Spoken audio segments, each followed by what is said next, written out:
नमस्कार, आपण पाहताय महर्षी डिजिटल न्यूज। सोलापूर जिल्ह्यातील आजवरची सर्वात मोठी कारवाई माळशिरस तालुक्यात झालेली आहे।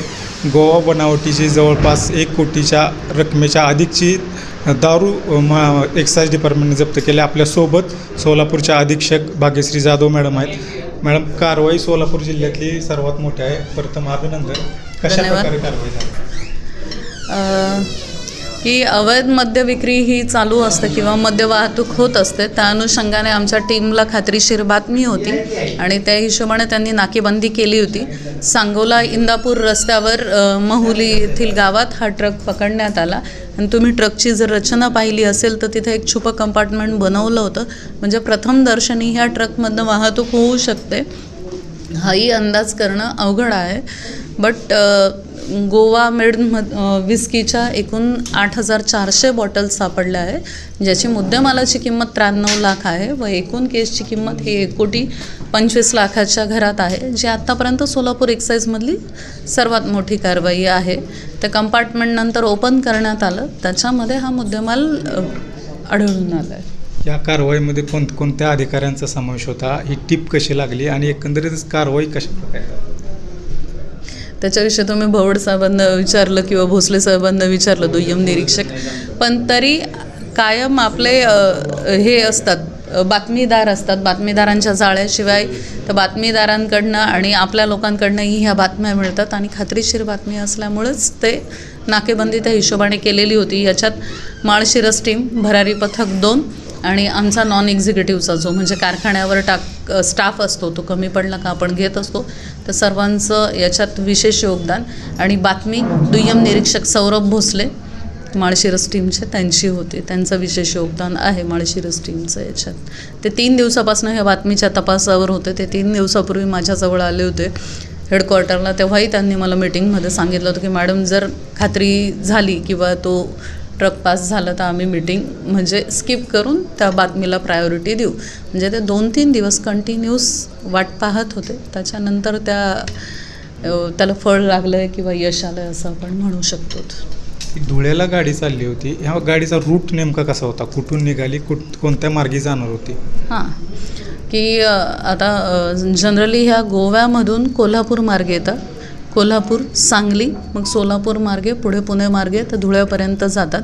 फक्त मला वाटतं की पंढरपूरला जे आता वारीमुळे प्रतिबंधात्मक कारवाया आहे किंवा गव्हर्नमेंटचे सगळे डिपार्टमेंट आहे, त्याच्यामुळे तो रूट बदलून ती सांगोला इंदापूर मार्गे मार्गस्थ होत होती असं म्हणता येईल। आणि असं नाही आहे, आपल्या गोवामध्याच्याच गेल्या 2-3 महिन्यात 5 केसेस झालेल्या आहे।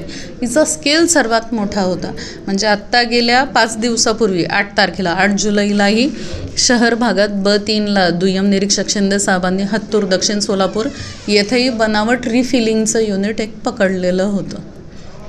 पण याच पार्श्वभूमीवर हा माल कुठंतरी बारला किंवा एखाद्या वाईन शॉपला जाण्याची शक्यता नाकारता येत नाही। या पार्श्वभूमीवर आपल्याकडून अशी तपासणी होणार आहे का, बिअर बारच्या असतील किंवा हॉटेलच्या असतील? निश्चितच आता आषाढी वारीच्या अनुषंगाने आपण एकूण 7 पथके तयार केलेली आहे, जी गस्त घालत आहे।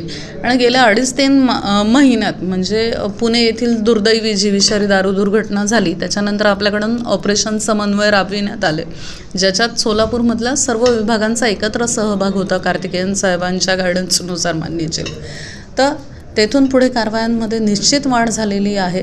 पण मग आमचं आणि लायसन्सची पण आपण सर्वतोपरी तपासणी करत असतो की लायसन्सने ऑथराईज जे वाईन शॉप वगैरे आहे त्याच्यातूनच घेणं अपेक्षित असते। लायसन्समध्ये जर असा मुद्देमाल आढळला बनावट किंवा दुसरीकडचा, तर निश्चित त्या लायसन्स कायमस्वरूपी रद्द करण्याची कारवाई करण्यात येते। जसं तुम्ही सांगितलं, पुण्याच्या घटनेनंतर तपासणी मोहीम जोरात राबवली गेली। माळशिरस तालुक्यातही तशाच प्रकारची मोहीम राबवली जाते। अडचण कर्मचाऱ्यांची होते, तर त्या संदर्भात कर्मचाऱ्यांच्या संख्येसंदर्भात आपल्याकडून काय उपाययोजना होणार आहे? हां, निश्चित आहे की आमच्या विभागाची लोकसंख्येशी ताळमेळ नसतो किंवा कर्मचारी संख्या कमी असते, पण गेल्या 1.5 वर्षापूर्वी नवीन मुलं 40 जवळजवळ नवीन जवान आपल्याला भेटलेले आहे आणि त्यांचा आपण सर्वतोपरी गुन्हा अन्वेषणात उपयोग करत असतो किंवा साखर कारखान्यावरचे जे पोस्टिंगचे लोक आहेत नॉन एक्झिक्युटिव्हमधला, त्याही स्टाफचं काल खूप मोठं सहकार्य लाभलं आणि कार्तिकेयन साहेबांच्या DO लेटर आपण सगळ्या विभागांमध्ये काढले होते. पोलीस विभाग झालं, महसूल, वन विभाग. तेव्हापासून हा कुठेच प्रॉब्लेम नाही आहे की एक कॉल केला तर सर्वच डिपार्टमेंट मदत करतात. म्हणजे आपल्या सगळीकडे पोलीस विभागाबरोबरही संयुक्त कारवाया निश्चित झालेल्या आहेत. या कारवाईनंतर पुढील काय उपाययोजना असणार आहे? हा माल पकडला, पुढची काय कारवाई प्रोसेस असणार आहे? उत्सुकता लोकांना अशी असते की कारवाई होते, नंतर काय होतं हे लोकांना समजतं. आज हे कोर्टात आरोपी सादर केले जातील व शक्यतो पोलीस कस्टडी मिळवण्यासाठी म्हणजे आर्ग्यू केलं जाईल आणि मिळेलही. म्हणजे खात्रीशीर मिळालीच पाहिजे. जे सेक्शन्स लागलेले आहेत 65, 108, 103 किंवा 81 हे नॉन बेलेबल आहे. तर त्याच्यानंतर पुढील तपास केला जातो. त्याच्यात मुख्य सूत्रधार कोण आहे त्याच्या तपासावर जास्त करून प्राधान्य दिलं जातं. जर आरोपी निश्चित नवीन असेल किंवा जुना असेल, वारंवारता असेल त्याची, म्हणजे त्याच्यावर आधीच्याही केसेस असेल, तर निश्चित MPDAची कारवाई केली जाईल. आणि आता आरोपी कुठले काय ते पुढील तपासात कळेलच. आणि त्याच्यानंतर फायनली केस निकाली निघून मुद्देमाल डिस्पोज ऑफ करण्याच्या ऑर्डर हे माननीय न्यायालय देत असताना त्या कालावधीला ती जी प्रक्रिया आहे तिला वेळ लागत असतो. तवर तो मुद्देमाल हा एक्साईजच्या कस्टडीत सांभाळून ठेवणं ही आमची जबाबदारी असते.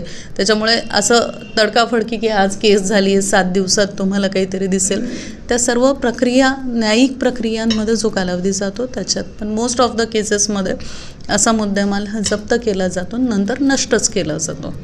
शेवटचा प्रश्न, जे या पथकात सामील होते त्यांना काय रिवॉर्ड असणार आहेत का? काय बक्षीस तुमच्याकडून जाहीर होतंय का?